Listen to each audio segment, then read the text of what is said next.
Hey, how you doing? I am quite sick. How are you? I'm okay. I'm not sick, so I guess better than you. But not great? Sure, I'm great, James. Alright, that's what I wanted to hear. Were you just trying to make me feel better by not going over the top with how good you are? I didn't want to rub my health in your face. That's very kind of you, thank you. Mr. DTK, man. Oh man, I did exactly what I anticipated I would do. When I received the email from Apple saying that I had been accepted uh, to order a developer transition kit, the email said I had 1 week to respond before my offer was rescinded. And when I initially received it, I completely talked myself out of it. I I told myself there's no reason to spend $500 to have the transition kit now. I'll save that $500 and I'll just buy the first consumer Apple Silicon Mac that comes out in a few months, and then I'll have it forever, and it'll be leaps and bounds more powerful than this transition kit. And I told myself that like within a few minutes of receiving the email, and I had that mindset for the entire week after I received it. But the whole time in the back of my head, I went, I'm going to get down to the last second and I'm going to order it anyway. And that's exactly what happened. Like exactly 1 week from when I received the email, I was a little out of curiosity, a little bit. I tapped into the email like at the exact 1 week mark, and I still had the link up to order it, and it was too tempting, and so I went ahead and clicked it. Shame on you. So No, I'm kidding. This I'm really excited about it. I'm excited too. I'm excited for you. I'm excited that I could potentially talk to you about it. Maybe we won't be able to put stuff on the show though because of the non-disclosure agreement. Can you actually say much more? Because since you've bought it, you must have signed the agreement as well. Right. Yeah, actually, this is going to be a bad thing to admit on a recording. So I read, there was a non-disclosure agreement I had to agree to before even submitting my application. And I read that front to back, and I think that was the gist of it. I think that has everything. There was a second agreement I had to agree to before I hit the order, and I just did the same thing everyone does, is I just checked the yes, I read this, and went on. Well, you were under time pressure, that 1 week was counting exactly. down. Fair enough. That's right. It's Apple's I fault think for putting this arbitrary 1 week on the whole thing that you didn't read it. That's right. There's nothing more that could have been in there because just like Christian pointed out on the show last week, the initial agreement that I signed, quote unquote, was already so strict. There's nothing else they could have put in there. Like literally, you can't draw a picture of it and show someone the picture you drew. So yeah, I actually, it doesn't say much about talking about it. I'm sure that if I were to go back and go over it, which I will again once I have it, I'll review exactly what I am and am not allowed to say, because I do want to share as much as I can without getting in trouble. Because I know Apple listens intently to our show, so Exactly. Unless they've specified that every small Apple podcast is not allowed to talk about it on their show, I think we've basically got free license. right. So yeah, this is yep. I was to say, this is the part where they really hooked me in. So I ordered this transition kit, and it's just a Mac Mini. Just in air quotes. Well, I mean, just as in it doesn't have the rest of the required pieces to be a usable computer that comes in the dev kit. Oh no, what have you And bought? so I ordered that, and I was like, what am I going to hook this up to? I want to have a really nice setup if this is going to be a dev computer I'm using. And I was already on the Apple's website. So I ordered one of the LG Ultrafine displays. Mm-hmm. And then I've got the space gray Magic Mouse and keyboard to go with it. Well, you had to because the Mac Mini's space gray. Exactly. Yeah. I'm glad that you agree, because the last person I told this to told me I was being irresponsible. Katrina? So I'm glad that you agree that this... No, as a friend of mine. Okay. He's like, that doesn't sound like you're being very responsible with your money, David. But I'm glad that I can tell you this, and your response is, well, you had to. Because that's the response I was hoping for. Unless you already had space gray peripherals lying around, there was no choice but to go ahead and make that purchase. Not sure about the ultrafine though, considering you've got numerous monitors already, although they are purposed for other purposes. Right, exactly. Because what I want in the long run, when the ARM Macs come out, I want a laptop. I'm in desperate need of one. So when an ARM laptop comes out, this display will make a good companion in the long run for that as well. Okay, so you've got future plans for it as well. It's not just the DTK setup and then in the bin after that. Right. Yeah, exactly. So, and maybe to make it just a little better, I didn't get the 5K one. I got the 4K one. So I didn't spend that much money. Good to hear. You are being responsible with your money. That's right. Yeah, it was a purchase I had to make, but I made the responsible, cheaper one. Exactly. Okay. I'm glad we're on the same page here. A bigger question is, where in your office are you going to put it? Because I saw the video you posted on YouTube the other week, and there's not a whole lot of space there anymore.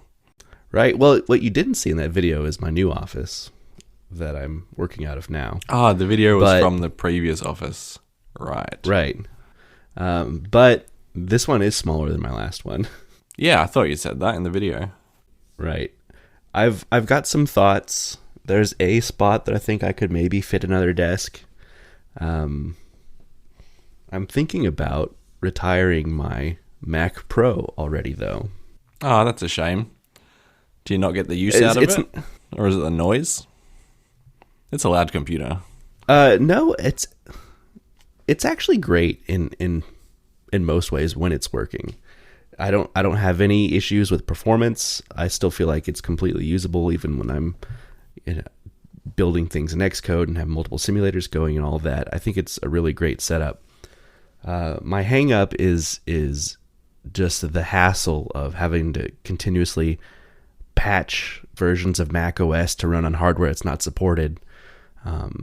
Because in order to run the latest version of Xcode, I have to have the latest version of Mac OS, which means I need to pull the drive out of my Mac and plug it into my iMac so I can download the latest operating system and then run a patching tool on it. And it's a bit of a hassle. But the Mac Pro isn't going away, just to be put in a closet and forgotten. I want to turn this into just a server for my house, something that I can put the latest version of macOS that it supports actually from Apple on there.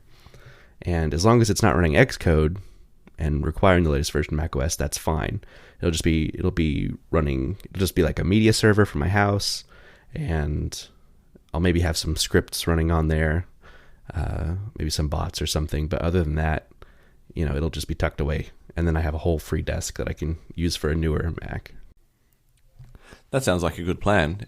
Oh, if you put the last compatible operating system on the computer, it's going to be the ultimate instability because the computer's never going to get an update again, so you won't have to worry about it.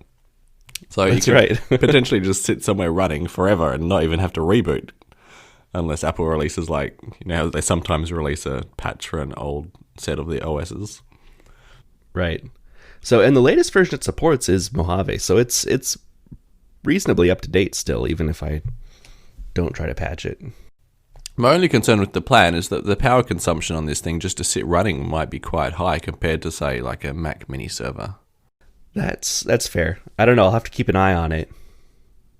I mean, I think you're right. In an ideal situation, I use a Mac Mini for this, but I don't have a Mac Mini, and I'm not going to buy one just for that. And I've got this powerful computer I just built that's going to be doing nothing, so... In 6 months' time, we're talking about how the DTK becomes your home server. Oh man, that was one of my considerations, actually, was putting the DTK in my sound booth area and just recording the podcast on it and working out of there as well. But I was a little nervous about stability when we're trying to record for an hour or so at a time. Fair enough. Yeah, I'm very, very excited. Me too. I'm wondering what kind of protections Apple has around it. Like, I know there's already been numbers leaked of other people who've gotten the transition kit running Geekbench on it. And I'm wondering if there's like, if that's being reported back to Apple that people are doing stuff they weren't supposed to be doing on there. And even more on like a physical level, I'm really curious to open the Mac Mini. There's not much I can gain out of that. I'm just curious how they put an iPad processor inside there, and I want to see what it looks like inside. Of course. But if there's some like security tape or like even worse, like a sensor that like reports back to Apple immediately that the case was opened, that could be bad news. It would seem particularly un-Apple to be that invasive into what you're doing with the computer that you have bought, I guess, in the general sense of it. But but this is kind of a special case as well, so maybe rules don't apply, even their own rules. Oh yeah, they were very specific in all the paperwork that I'm not buying this computer. This is 100% property of Apple, and I'm leasing it. And okay. So, well, I think the safe thing to do is just to wait for someone on Twitter to say they've opened it. Maybe give it like a month buffer as well to see that they're still like tweeting and not taken off the planet, and then open it yourself. Okay, that's fair. I do want to like make a video about it. Ooh. Like an unboxing running, not to share anytime soon, but it's like something I want to record and have on my computer, and then like 5 years from now upload it when they won't care anymore, you know? I think 5 years might be a little bit too soon. Maybe look at 10 years. You should put it on YouTube as a private video, and then in 10 years just mark it as a public video. And right. Does that mean the upload date is still going to say 2020 on the video? I'd imagine so. I believe it would, yeah. That would be cool. What if, because YouTube has this premiere feature, what if I put it on my channel and set it to premiere in 10 years? Ooh, even that might be crossing the line, but it would be very funny. Right. Well, I could do that with any video. Just put like a thumbnail of a Mac Mini and say dev kit, and just, maybe I should do that. Maybe I should do that, seeing as I haven't actually signed anything. Right. Yeah, see if you get like a cease and desist or something. Right. So there's a handful of people in the last transition from PowerPC to Intel that got these transition kits and were under the exact same stipulations of you have to send this back to us and it's not yours anyway. And then for one reason or another, still have them all these years later. Whether it's because like the postal service never picked them up or something like that. And I'm like, fingers crossed, I really want to end up being one of those people, because it'd be such a cool thing to keep in a collection. There's always that hope when you exchange something that the product that you want to exchange doesn't get picked up by the postal service. It's a... Right? Yeah. I'm actually in that scenario right now. Oh, really? Yeah. Well, short aside, but I bought a laptop for like my dad's company, just because like I do casual IT for them. I think it's probably like the first new PC laptop I've bought or purchased for a long time, from Lenovo. Anyway, unboxed it, opened it, and the screen looks like a piece of junk.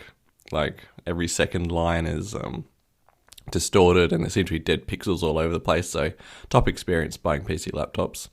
So anyway, they're exchanging a DOA, and I'm just kind of hoping I can keep the old one. Anyway, back to the DTK. Well, I kind of lucked out. I also was in that situation a year or so ago, if you remember, with the headphones I ordered for the podcast. Yeah.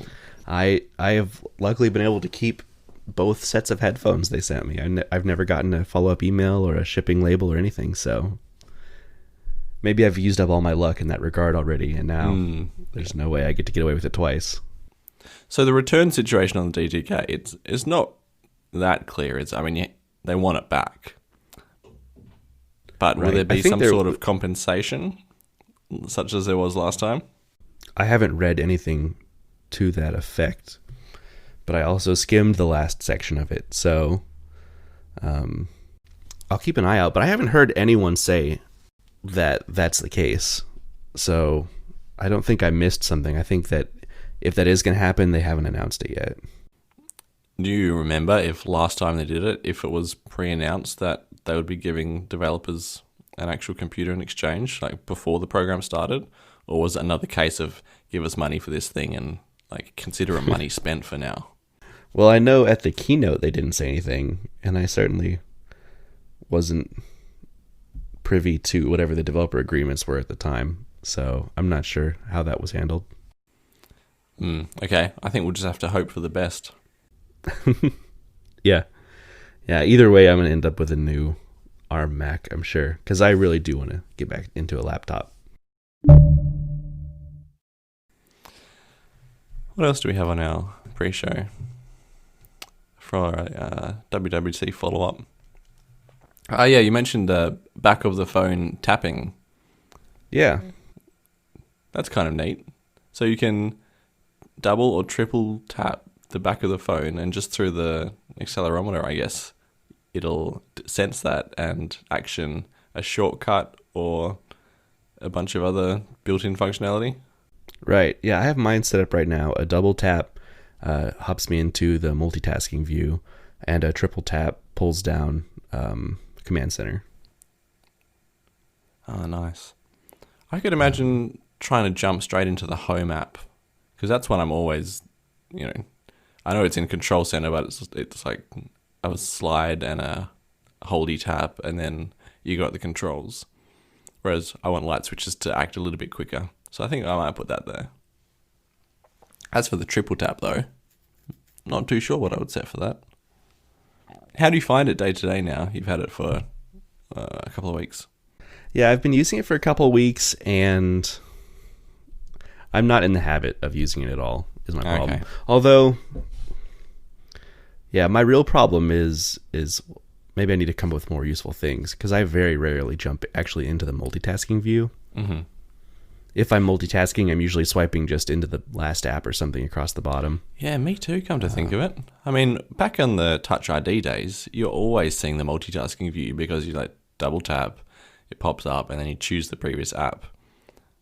Right. Especially before they added that like shortcut back app button label thing to the top left of the screen. But nowadays, I rarely see multitasking view.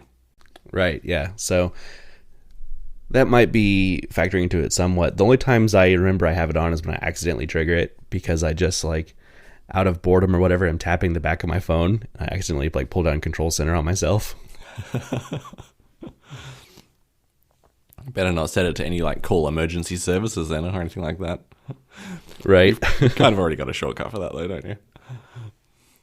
Yeah, if you just like spam the lock button, I think it'll call someone. Yeah, that's right. Yep. Or take a fall downstairs. That's my shortcut. Right. Does the phone do that, or do you have to have the watch? Oh no, you have to have the watch. At least Series 4.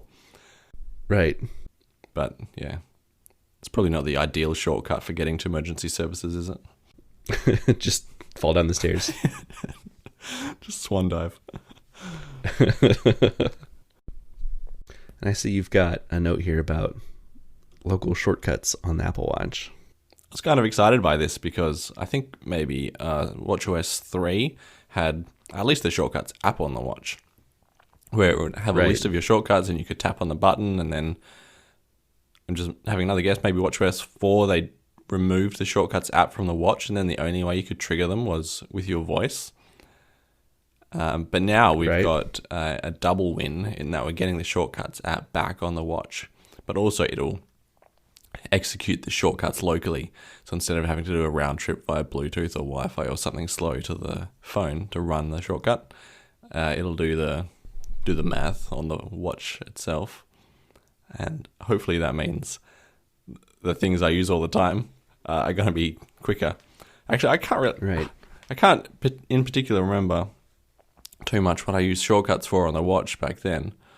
No, I'm drawing a blank. Do you have anything? I I very rarely use shortcuts, so I don't have any good examples. Same old story. So, but it's really about time, because like you said, it was on the watch before, and it was actually on the watch when it was still Workflow, and Workflow had native watch support before Apple bought them, and then when they rebranded to Shortcuts, they removed that. Oh, is that when it happened? Okay. Yeah, so they're just finally adding that back for some reason. I mean, I'm excited, but I can't think of any particular use case right now. I did have one actually to record my weight. It was a little workflow that would give you a little on-screen numpad, and then you could pop in your weight and it would log it in the health app. That was my way of having like smart scales. I could just stand on dumb scales and then look at my wrist for 2 seconds. Right. Yeah, I did the same thing until I got a scale that just syncs with my phone. So, ooh, look at you, Mr. Smart Scale.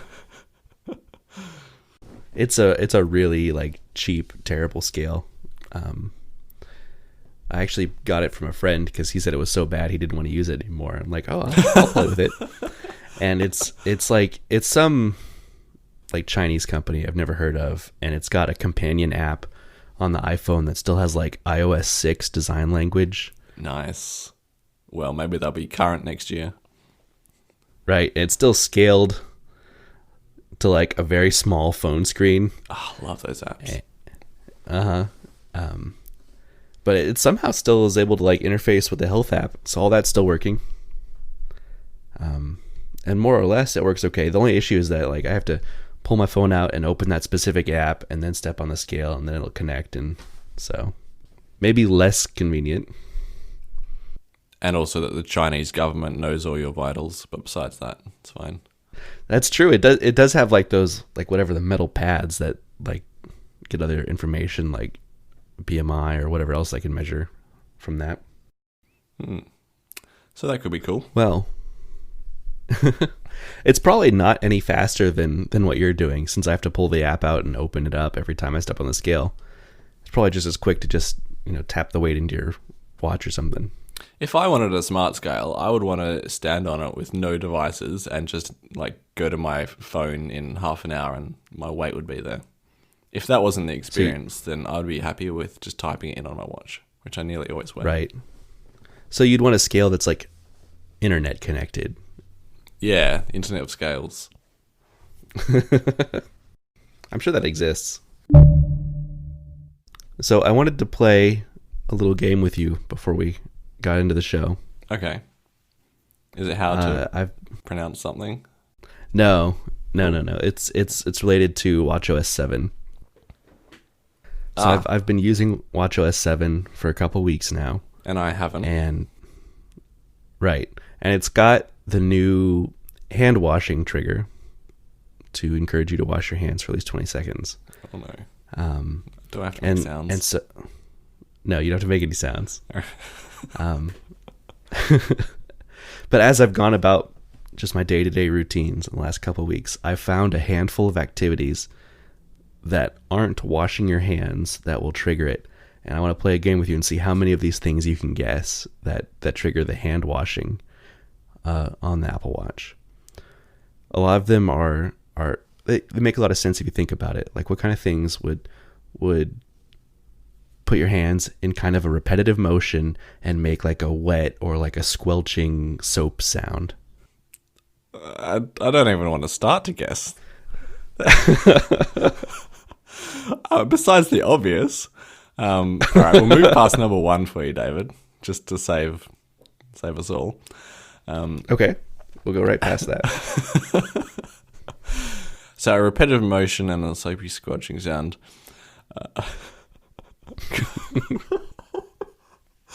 This is too good. Turning a faucet on. Yes. Turning on a faucet, specifically like turning the shower on would do it for me. Yeah, so not like a lever sort of one, but an actual tap where you're twisting repetitively to get the right water pressure and the water's coming out. Right. Yep. I'm really going to be in trouble now, I think. Everything else I can think of is just the other taps around the house. Turning on the hose. I was gonna say there's some obvious ones. I'll give you one so you kind of get in the wheelhouse or the area of what we're thinking here. Washing dishes. Yeah, washing dishes. Yeah. So okay. So we're getting pretty specific. Yeah.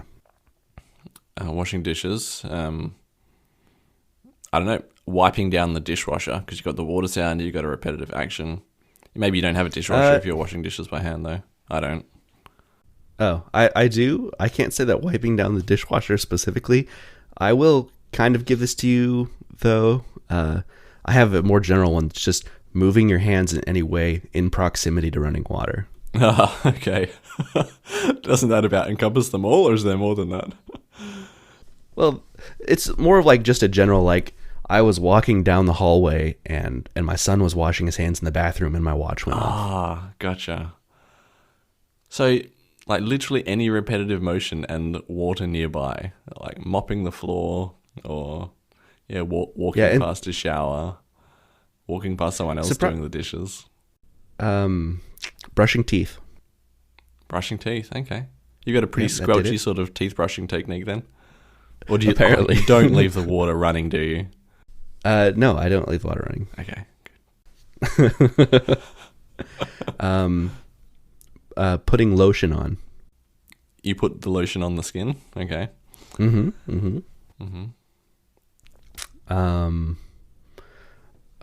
Wiping a child's face. No. How wet are your wipes? How wet are your wet wipes? Some of these I must be misinterpreting because some of these don't involve. As a matter of fact, the last of these don't involve being in proximity to water. Your wet wipes are dripping and they're squelching as you're wiping the child's face. Your house is just full of puddles because you have to wipe children's faces so often. Right. Mine, I do it at least. Just putting on gloves triggered it. Putting on gloves. Just like garden gloves, like cloth gloves or latex gloves or what? Yeah, exactly. I was doing gardening and I put some gloves on and just the action of pulling the gloves on. Yeah, I mean, if they're stiff, they can make like a scratchy sound, but it's a far cry from water. Maybe something to do with like the way the glove rubbed across my watch when I was putting it on. It like interpreted that as maybe a water running sound. Yeah. So, and the last thing was pulling weeds. Ah, I would not have gone for pulling weeds. I mean, it's fairly repetitive, but you don't like pull weed, pull weed, pull weed. It's more like find a weed, pull it, look around a bit, find a weed, pull it. Right. And there's no part of that sounds like water. In fact, it's usually a pretty silent task, I would imagine. Maybe a little bit of ripping of roots if it's coming out of hard ground. This was specifically why I was putting gloves on, was to pull weeds. So maybe, again, having the gloves on, something to do with the sound with the glove rubbing against the watch, set it off. Okay. So, well, it all sounds very annoying, but it's early on. It's not terribly annoying, but yeah, you're right. It is early on. I mean, it gives me a tap on my wrist, which I guess makes me think, like, do I have notification? And I look, and it just thinks I'm washing my hands. But it's not super annoying to have it go off. It is like 100% accurate when I am actually washing my hands. I've never had it not recognize that's what I'm doing. So it's funny how everything in your life now takes 20 seconds, right? You're wiping kid's face, 20 seconds, doing the dishes, 20 seconds, 20 seconds of doing the weeds. I guess I'm done. Yeah, I don't want the watch to think that I'm being lazy about washing my hands. So whenever it thinks I am, I've got to keep doing that. Yeah, exactly. Or your kid's face is like raw red from being washed so often for 20 seconds. Yeah, okay. Well, I'm hoping that gets more accurate over time as they, I don't know, feed more sounds into the model that makes up washing your hands. Right, yeah, I'm sure it's learning as it goes now that it's on a lot more people's wrists. As long as you've enabled to send sound clips back to Apple. Well, when you're running the beta, you can't opt out of sending stuff to Apple. Good point. So, which is a big reason why all my batteries have been draining so much. Continuously uploading things. I'm sure it's part of it. I haven't even been able to test out sleep tracking because even right now, let me check. My watch is at 34% battery life. and I put it on late today, so I've never gotten to a point where I can wear it all night and it actually lasts. Pre-beta though, it was fine for that, wasn't it? Oh yeah, you could easily last 2 days before that, so I'm sure it's just beta stuff. Yeah, it's my experience too. 2 days is what you get with a watch, even though I've got a few years old one now. Yeah. I hated that I wish we wouldn't have just blown past this, because I wanted to ask you a question. You'd mentioned the video I put up on my YouTube channel. You put a comment on there saying that I had an Australian accent. I wondered if you'd seen that because I didn't get any reply, at least none that I got notified about. I wanted to ask you on the show. Oh man, my throat is so bad. Well, let me think. What was it? Yeah, okay. So a couple of your vowel sounds sounded very Australian, is what kind of brought my attention to it. And then I actually went back through your video listening for specific vowel sounds. And there was only one word in particular which I managed to re-find. But so can you say the word OFFICE for me? Office? Right. This might not work again, but can you also say the word COLLEGE? College? Okay. Yeah, so it is repeatable then. So maybe this is just your accent, but for me at least, office and college have the exact same vowel sound in the O. And like an ah? Yeah, like if I was to write how I imagine a North American person would say office or college, I'd probably just exchange the O for an A if I was just to do it phonetically. That's how it sounds to me, how you pronounce it. And yet, the way you pronounce college, I would write it with an O. So there are two words where I would expect the vowel sound to be the same, and yet you are pronouncing one like I would imagine North American do, and one how I would imagine I would pronounce it. Interesting. What are your thoughts on that? Is that just how everyone pronounces college? College. versus college? Is that what you're saying? Yeah. More of like the aka, ah. Aka? No, the ah sound is the American version. Ah. Oh, is it? Okay. Like, all right, let me do my renowned for being terrible American accent. Office. As opposed to my office. Office. And then to carry that forward to the next word, college, as opposed to college. Ugh. Was that an at my accent?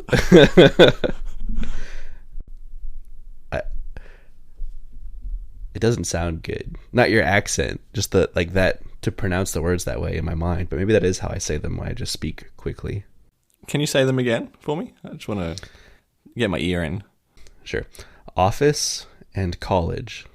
Yeah, there's a little bit of variability in there, I think, with the way you pronounce and college. now I'm thinking about it too much now. That's the problem. You're thinking about it too much now. So, but if you go back to the video, you'll hear exactly how you pronounce it when you're not thinking about it. That could be a good test. Well, here's the thing about that video. I tried something completely different for that, and a lot of things I pronounced in that video are not the way I would have usually pronounced them. What? Because for the first time ever, I wrote a script ahead of time and used a teleprompter to record that video. Really? And the teleprompter was moving just a little faster than I would speak, and so I was rushing through everything to try to keep up with it. Interesting. And so you're also seeing how words are written down as you're... Right. Yeah, so that was maybe affecting my pronunciation. Okay. This is a development. Yeah, if I do that in the future, I really need to fine-tune it, because I was definitely not feeling comfortable the whole time recording that. But I'm glad that it wasn't obvious I was just reading something. I did not think you were reading something, so it wasn't obvious. Well done. I'm sure that this teleprompter speed is like the biggest control you've got on a teleprompter, right? It is, yeah. And I thought I had it tuned in. The problem is that it's like a set speed, unless So I've got this really nice teleprompter app, but I'm using the free version. And the paid version, you can use like your phone or something else as a remote to control the speed while you're talking. But with the free version, you have to set a speed and just go.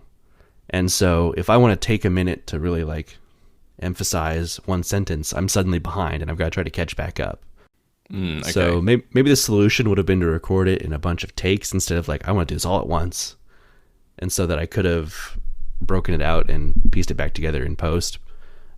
But I tried to do it all in one take. And so, yeah, if I dwelled on anything I was saying, I suddenly had to rush a bit to catch back up. It didn't sound rushed through the video, so... But yeah, I guess you need an assistant.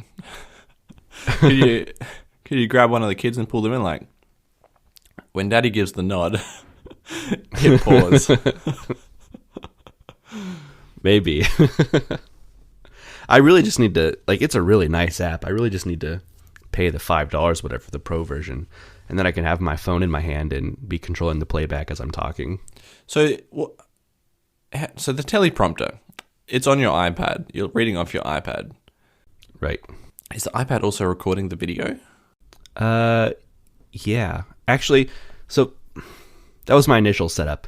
It's pretty nice because it has the text scrolling up, but the viewfinder behind it, so I can see myself in frame and the text scrolling up in front of me as it's recording. Right, and you're looking like almost directly at the camera because it's all on the one device. Well, that was my problem, is that the iPad my iPad at least, is too big. And so it was really obvious that my eyes were going back and forth. So I actually switched to using my iPhone to record the whole thing. So it was a nice small screen and the camera was really close. Number one hate in watching anything is seeing a newsreader or a reader's eyes moving back and forth. That's, good call if you saw that and then decided to take another approach. What I'd really like to do is you can get like a little piece of glass and a tent on Amazon that you can just slide the iPad into, and then it reflects on the glass and you have the camera directly behind it so that there's no offset camera issue. And I might invest in that in the future if I decide to keep up with it. Yeah, I've seen those. They got to minimize the angles that your eyes are moving in relation to the camera. But if your eyes are still moving that much on a big iPad, I got to say it would still be obvious even if the camera was centered behind what you're reading. Well, it really depends on like how far away the camera is from me. Oh yeah, okay. Which it's hard to get very far away in my office where I usually record. There's not that big of a room. And it's such a wide-angle camera, like if you get too far away, you're going to be like a little speck if you had the space. Right. I'll turn the telephoto lens on my iPhone and put it back there or something. Yeah. So I'm playing with it. We'll see what ends up coming of it. But I'm glad my first attempt wasn't too obvious. No, not at all. No. Besides it having an effect on my accent, apparently. Besides that major problem. What else have you got for me? I've got a really good idea, but I think it's definitely going to take some setup. I don't think it's something we can do today. I saw a video in the last week. You're familiar with Austin Evans? His channel? Negative. No. Oh, really? He's a really big tech reviewer. Heck, he's been around for as long as I can remember. He's one of the original tech review channels. Austin Evans. No, he does not even look familiar to me. Really? Maybe he's more of a US guy. Yeah, it must be. Okay. I see his videos all the time. But anyway, he did a video recently where he was ranking every Apple product from like an F to S tier. F to S, F being failure and S being supreme. Right. Really? Yeah.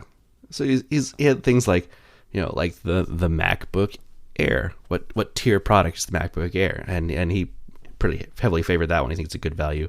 And he really liked the iPads as a value right now. But he said things like the HomePod gets a D and the Magic Trackpad gets a C and things like that. Hang on, can we just backtrack to this ranking method for a second? Sure. I don't actually understand F to S ranking. Okay. Do you guys have standard letter grades in Australia? A, B, C, D, E, F. A, B, C, D. You have an E? A, B, C, D, F. Okay. No, there's no E. Okay. Yeah, that's pretty much it, with an S being above A. Whoa. Which I think is a very like, I think that's part of like Japanese ranking system. Japanese don't even have letters. Come on. Well, okay, I don't know where it's coming from.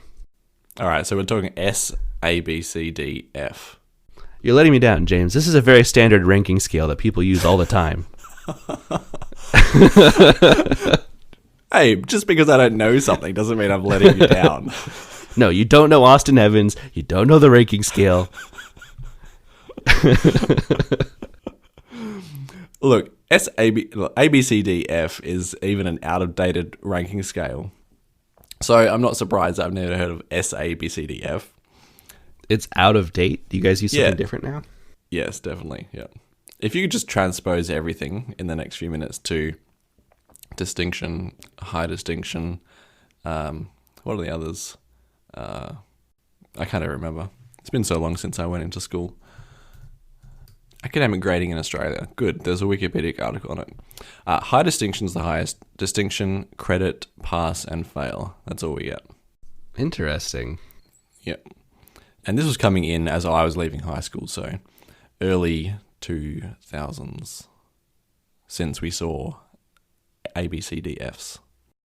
I just Googled S rank, and it says a ranking originating from academic grading in Japan, used to describe a level superlative to grades.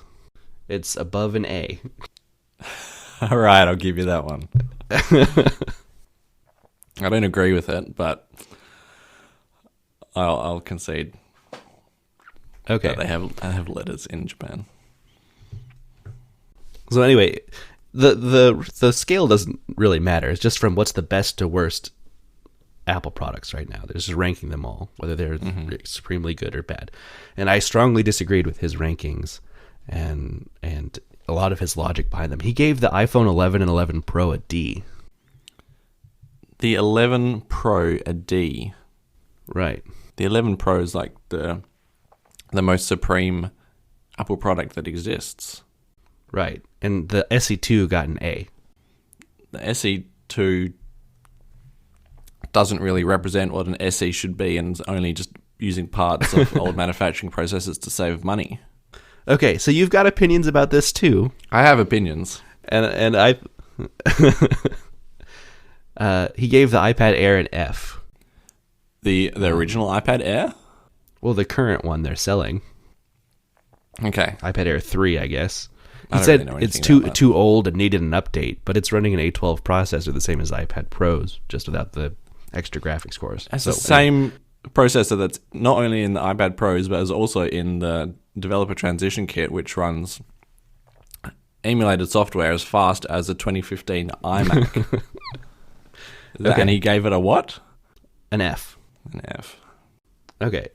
So yeah, he had some very silly thoughts, and I thought this is something I'd have to set up and really like get a list of products and stuff for us to work through. But I thought that we would have a more reasonable scale than him if we were to ever do this at some point in the future. Although now that we've already discussed it and shared our agreement that some of these rankings are poor, there might not be as much of a point anymore. I think there might still be some contention on some of the devices. What would you give a HomePod, for example? I don't think it'd rank highly for me. Like maybe a C or a D. Really? I'm looking at A or B, I think, for HomePod. I know everyone else really has kind of binned it, but for me, the HomePod is something I use every day. Works better than, maybe not better, but it works with less fuss than any other audio or speaker equipment I've had in the past. Don't try and ask it like general knowledge questions or try and use it to actually do any sort of messaging or reminders. But if you use it for its core purpose as a music player, it does that exceptionally well with decent audio quality. And extremely happy with the HomePod. I guess that's a question we have to ask if we're going to do something like this. Is this in a, like, on its own in a black box, it's a great speaker, or are we saying for the price compared to everything else on the market, how does it compare? Because I'd say that it's really good at what it does, but it's not worth the amount they're charging for it. Well, I'm looking at it from the perspective that I'm pretty much I am 100% in the Apple ecosystem, and there is nothing else that'll do the job for me. So right. I guess that means I'm looking at it through rose-colored glasses already, because none of the other speakers would actually do this stuff for me. Like, there is no Apple Music speaker from anyone else, is there? Or is there? And cool. Actually, I think maybe the Sonos speakers have Apple Music integration. Yeah, I think they might be now. And now the HomePod has Spotify. Oh, yeah. It actually lets you choose a lot of default apps now with the latest beta. Oh, really? Even on the HomePod? Yeah, you can choose... Let me jump to an article on it. I just saw this earlier today. You can choose your default podcast, audiobook, and music apps for it to play from. Wow. Is this phones as well, or just the HomePod? As far as I'm aware, this is just about the HomePod. Well, that's got to take it off so many people's shit list. Because, right. Yeah, that's a big improvement. Yeah, that's massive. If they would just open up the Bluetooth to let any device paired to it, so you don't have to have AirPlay, I think that it'd be a very useful speaker for anyone. No, see, there's something I wouldn't do. I've had Bluetooth speakers before, and I have Bluetooth speakers still, and Bluetooth is just terrible in comparison to AirPlay. I'm happy to be limited to AirPlay only. Like, Bluetooth does stupid stuff like sends alert tones over the bloody interface to the speaker. Like, you never want that. You rarely want that. Phone calls. Okay. I literally never want to use my speaker as to take like a phone call from me. I do not want the music to stop playing when the phone call comes in, and then to have someone's voice coming out of it instead. Well, I love using my HomePod as a phone. I mean, I want to do it when I want to do it, but I just don't want every phone call coming in to take over the speaker, which is what happens on Bluetooth. Okay. Yeah. How would you rank, if we're looking at services, how would you rank Apple Music as a service? Fairly highly. I think my only complaint with it is the price of it. I think the price is a bit high. Oh, really?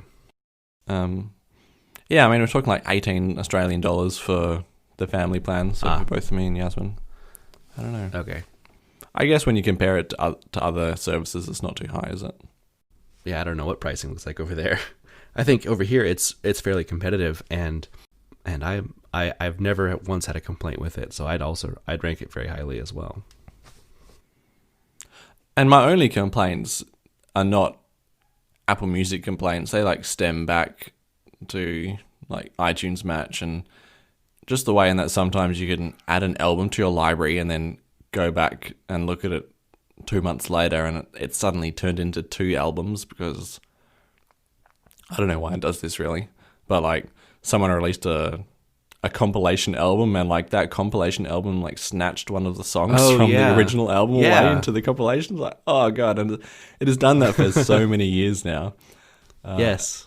And it predates Apple Music, so it must mean it was an iTunes Match bug sort of thing as well. So that can annoy me. So they gave it a C. I'd put it closer to an A. Oh yeah, I forgot we have to rank it. Yeah, I would happily give it an A because it has completely replaced the way I listen to music. Right. So here's something that I had strong opinions about. They gave the Magic Trackpad a C as well. And their whole justification was just that I don't want to use a trackpad on my desktop, so this is a bad product. Look, but that's just a bad justification. Right. Is there even a competitor to the Magic Trackpad? I'm sure there's some cheap Bluetooth trackpads out there on the market. But even if we're I bet they're bad. Even if we're comparing the Magic Trackpad against every trackpad in every other form built into a laptop or not, it's still the best trackpad. It's huge. It's got a long battery life. It's got multi-touch. It's got 3D touch. It's hands down the best trackpad ever made. It is the best trackpad ever made. Best trackpad you can buy. If you don't give it an A, then And especially not giving it A just because a trackpad doesn't belong on a desktop. Well, it does belong on a desktop because, firstly, it matches the Magic Keyboard. Like, it's got the same profile, so it looks good. That was just a joke one, by the way. But because some people have RSI problems and they don't want to use a mouse, or I don't know, maybe they don't even have space for a mouse to move a mouse around. Sure. But it's not just a replacement for the mouse. It can complement a mouse. Like, a lot of people have a trackpad on the left of the keyboard, mouse on the right, and then you can have some double-handed action going on with trackpad and mouse and keyboard, and switch things up. Keep the wrists healthy. Yeah, it's an exercise. It's exercise, yeah. I mean, I'm using a Magic Trackpad right now.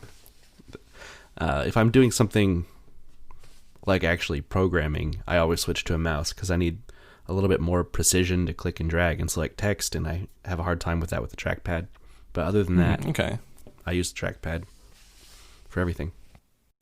I think the only time I would have to use a mouse is probably playing an FPS game. Apart from that, I can use the trackpad just as effectively.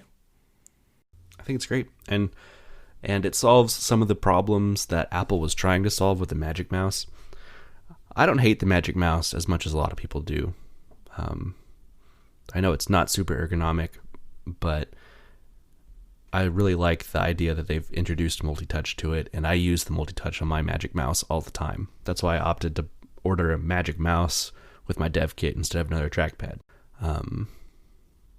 But the trackpad solves the ergonomics issues, and there's more space to do more gestures, and it just makes a lot of sense as a progression, especially if you're going to unify the interface across all of your Macs. That's a good point, yeah. I'd probably give the Magic Mouse a B. Oh, wow. I've only just got the gestures I find are hard to action for me. Some of them work really well. Scrolling, of course, is perfect. But things like changing a tab in Safari, like swipe back, I find that very easy on a trackpad. Like swipe to go back a page, but on a mouse, look, maybe a mouse can't even do it. I thought a mouse could do it, but I'm trying it now and I cannot. It's a single finger swipe, and it is very touchy. It's a single finger swipe. I'm trying it just over and over again now, and I cannot get it to navigate back. Right. I agree that gesture is bad. I mainly use it for switching between desktops. Yeah, the 2-finger to switch desktop thing. I think I don't have a problem with that. Yeah, it's pretty good. I don't really like the gesture because the mouse kind of is too sticky to rub 2 fingers across it effectively. Like, so there's too much friction there. If it was like a smoother surface like a trackpad, that would work better for me. Is it the mouse, or you just have sticky fingers, James? Maybe I've just got sticky fingers. But hey, I haven't even had breakfast yet today because I just woke up and went on the computer. So I've eaten nothing. I've got night fingers. That sounds awful. I've actually only just upgraded from a Magic Mouse 1 to a Magic Mouse 2 a couple of weeks ago. Oh, really? So I also had many years of charging batteries, changing batteries, all that nonsense. But very happy with the pierced turtle version of charging now. Actually, I haven't had to charge it yet, so I haven't experienced that comical sight of seeing the mouse on its side while it charged.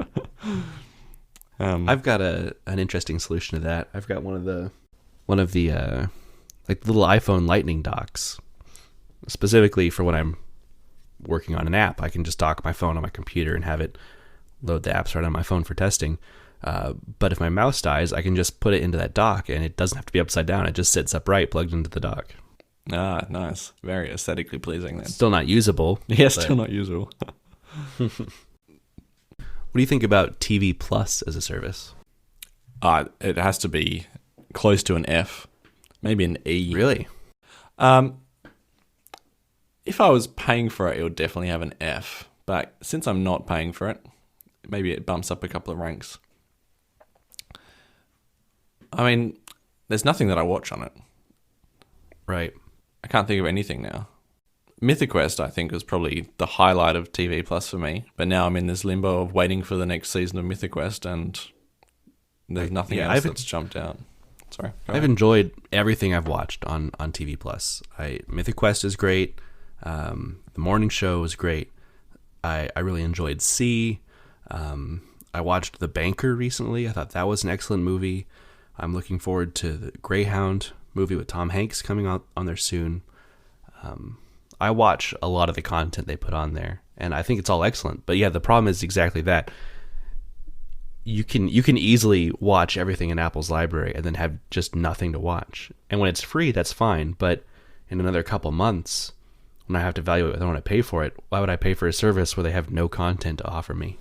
And I don't know how they're going to solve that. If that's going to be, if they're like maybe behind the scenes buying up rights to a lot of shows to like fill the catalog up when everyone's free trials are running out to encourage people to stay on. They should hope so. Right.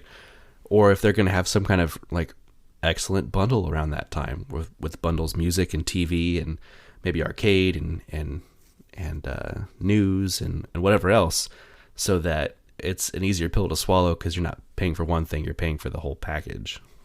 My bigger beef is just with TV services in general. The way that you're paying a monthly fee and you're getting a subset of the TV that's available, I think just as a concept is bad. What we need is Steve Jobs to somehow talk the TV industry into offering everything just on one like platform for a set fee.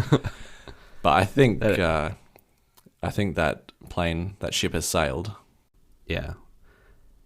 I think we've already gone through the golden age of streaming services with we just had like Netflix and Hulu.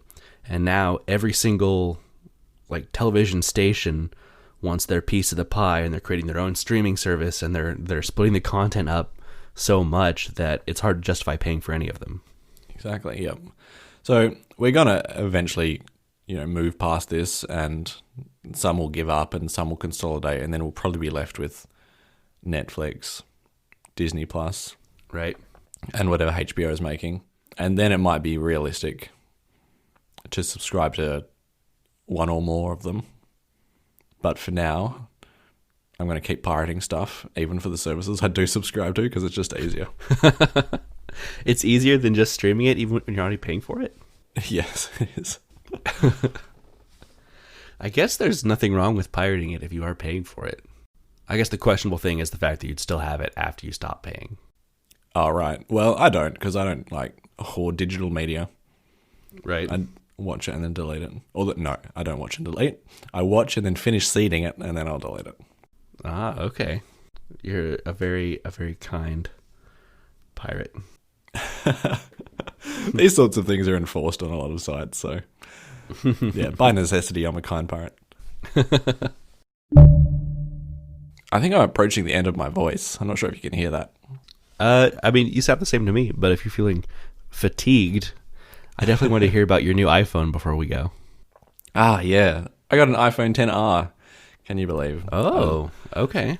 Tossing up for weeks, I guess. Just deciding which one was going to be the one for me. Mm-hmm. And the XR wasn't really even on my mind. I'm not sure why. I think it's just that I kind of ignored it when it came out, because it was just like the cheap version of the phone that year, of the XS's right. year, right? Yeah. So I never really paid much attention to it. Although I did remember a few things about it, like it had an excellent battery life in comparison, slightly thicker bezels than the OLED phones. But then I just stumbled across what they're selling for on the secondhand market. And bang for buck, it's hard to go past them. I was really keen to get a Face ID phone, because I'm getting a little bit sick of the whole Touch ID thing. So the SE2 wasn't really on my radar this time around. Although the SE1 still was, just because I'd happily take like that smaller phone, even if it had Touch ID. Right. But waterproofiness of a phone had become a factor over the last few months. And anyway, I saw the pricing for the XR, and yeah, it was a very good proposition. What you get, I guess they're approaching 2-year-old phone now, or 1.5-year-old if it was like bought on launch day, so they're not that old a phone. Mm-hmm. And yeah, it's a great phone. It's very good. It does look very chunky in comparison when sitting next to Yasmin's iPhone 10. It actually looks comically big and thick with 2 C's at the end, which I was not expecting. But yeah, battery life is... But it is a faster phone. It's a faster phone than the 10, yeah. Right. And yeah, it has way better battery life. Yeah, I actually spent the last 3 days in a hospital, which is another whole thing, and the battery life was excellent. Well, that's good and bad. Yeah, we can finish talking about the phone. What else have I noticed? I got the light blue version. Looks kind of nice, although I have ordered a case for obvious reasons, so it's going in a case. Okay. So we're not going to see that light blue. How do you find the camera? The camera's probably my least favorite part of it. Mm-hmm. It seems to have... You know how the 10S had that kind of HDR look to everything, which was really refined when the 11s came out. So it was still HDR, but it just looked a lot more pleasing. Mm-hmm. Yeah, I find the HDR doesn't... Yeah, it's subjective how photos look, but there's just not enough contrast to the photos. Although the color's a lot better still than there was on the SE. That's not too hard. And a big upside is that I actually can encode videos in H.265. So it's not 10 meg a second when I record video as it was on the SE. Yeah. And did you get some more storage capacity with it as well? Yeah, so the SE was 64 and this one's 128, which I think is the highest capacity 10R you could get. That sounds right, yeah. I think it was available in 64 and 128. Maybe a 32. It might have even been 32 and 128 only. Yeah, it could have been. But I never even used the capacity of the 64, really. So it'll last you forever. It'll last me forever. Famous last words. Didn't I actually say that? So not the last show, which was with Christian, but the one before that, I just finished talking about how good the SE was. And mere hours later, Yanis had taken it and thrown it into the toilet, like literally into the toilet bowl.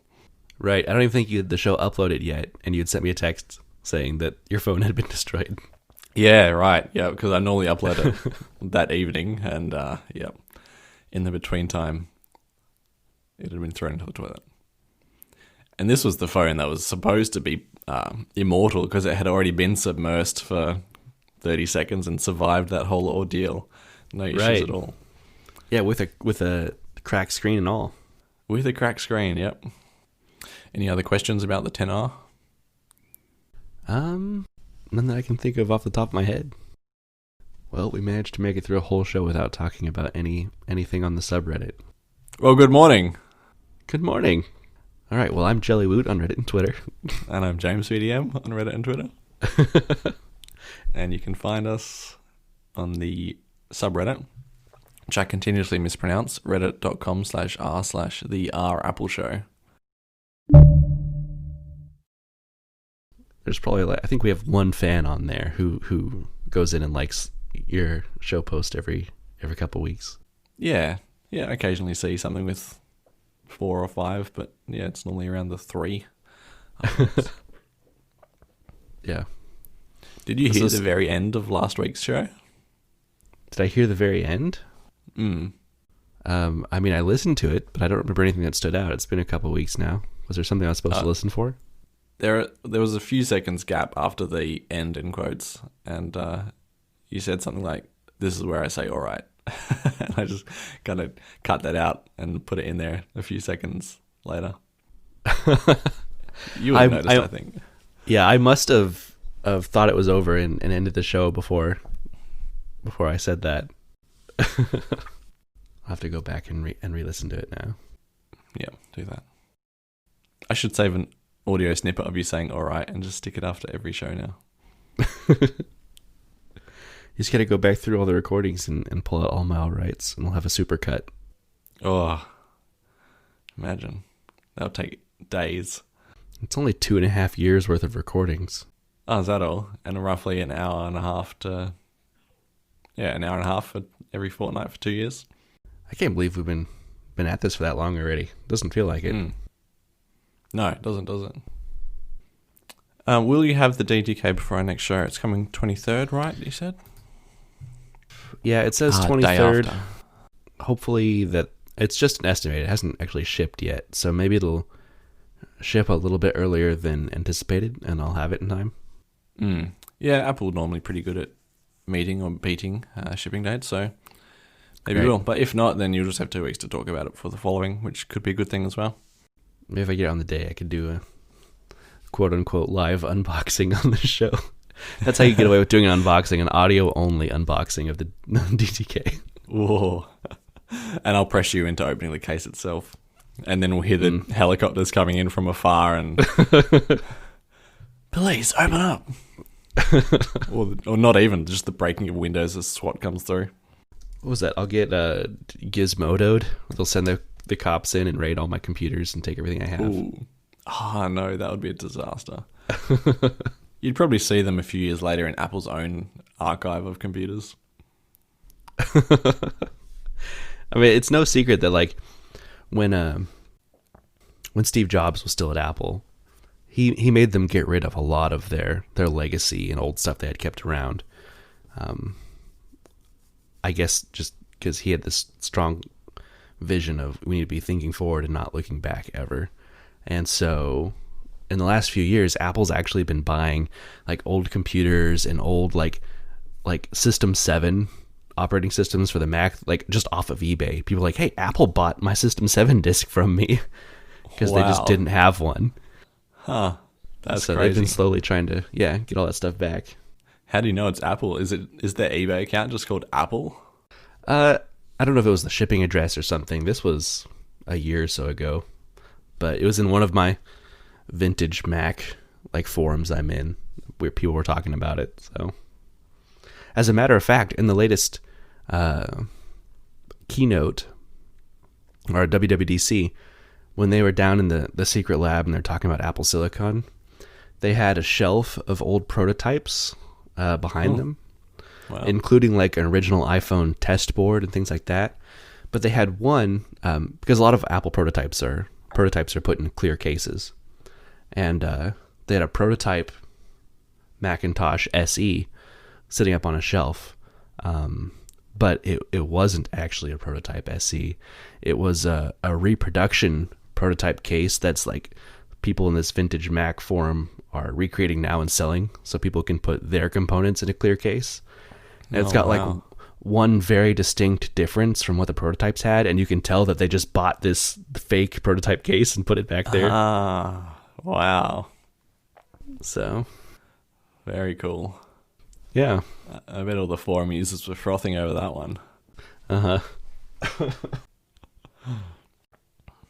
it's cool to see them take a bit of an interest in kind of their history again. Yeah, I mean, I can see the perspective that Steve Jobs had, but I mean, surely you can just have like a museum room or something that it's got all your old stuff in it still. Right, yeah. Well, I still want to see someday, and I'm sure this will never happen. I just want the 6-color Apple logo to come back. Maybe on the ARM Macs. Maybe.